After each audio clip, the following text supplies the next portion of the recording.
An exceptional leader to me would probably be somebody who knows how to listen, who knows how to actively listen to somebody, who knows how to kind of step away from themselves, put themselves in other people's shoes, obviously, but really just listen to their concerns, listen to what they're going through, and give them that space where they can speak freely and where they can voice their concerns, voice their criticisms, whatever they may be, and then find an action plan from that. I know I've met a lot of people who they might have the ability to listen, but then the action part never comes to fruition, or and vice versa. I've been in quite a few leadership roles throughout my college career, and I've had the privilege of working with some amazing human beings, and some common characteristics or qualities that they have is just their ability to empathize with other people and inspire them as well, inspire them to open up their mind, inspire other people to take the first step with them towards a new future, towards a better future for other people. Yeah, something that a leader should have, being comfortable with you, being relatable is important. Because if you feel that person is not relatable to you anyway, you're not going to get a good conversation, or at least make them feel like you're being relatable. Having sympathy and empathy is very important with someone. Even like myself, like talking to my friends, if you make yourself seem like you care or like you're not in their shoes, it's not gonna flow the right way. And that's just with anyone. I think anybody should feel like that. I think the ability to empathize with others, it's a really, really good quality for a leader. Discipline, for sure. Like you have to have some level of discipline to get everything to be together. And definitely time management. I think that's a really high quality because if somebody's on time or even early to things, there shows some preparation, which is already discipline, and you have more time to connect with others, I think. I think it's important to learn those things just because we need to learn about wealth management and finances, because we've already been put at a systematic, I don't even know the word, like I'm thinking backlog in my head, but that's not what I want to say. Disadvantage. We've been put at a systemic disadvantage.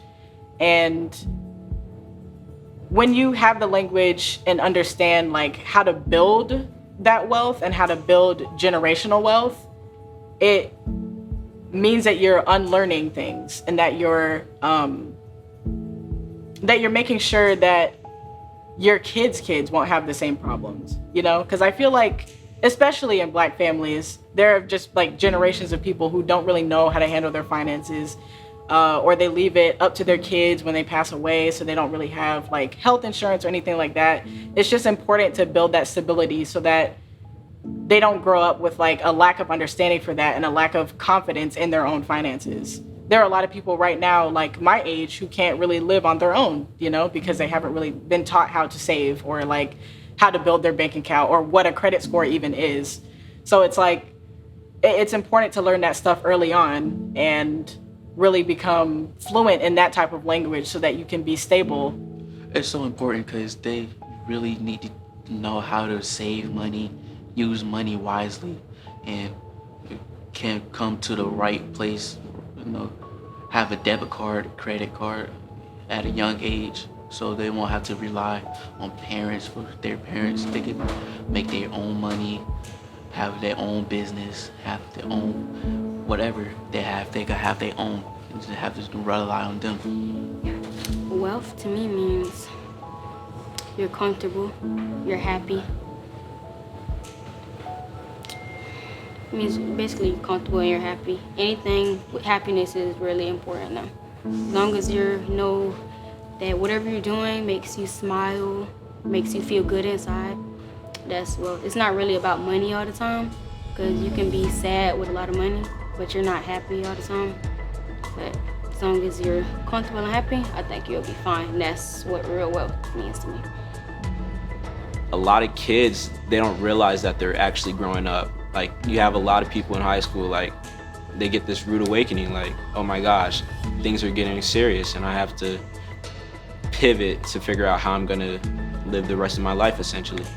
Wealth is like the it's really the moments for me, like the moments of my life, like so many experiences, because like at the end of the day, money it's very helpful, but it's not gonna give you that comfort you need at the end of the day. I feel like that's your friends, family, and then the memories you make together. As a kid, I thought it meant a lot of money. For me, I think it's freedom over how you use your time.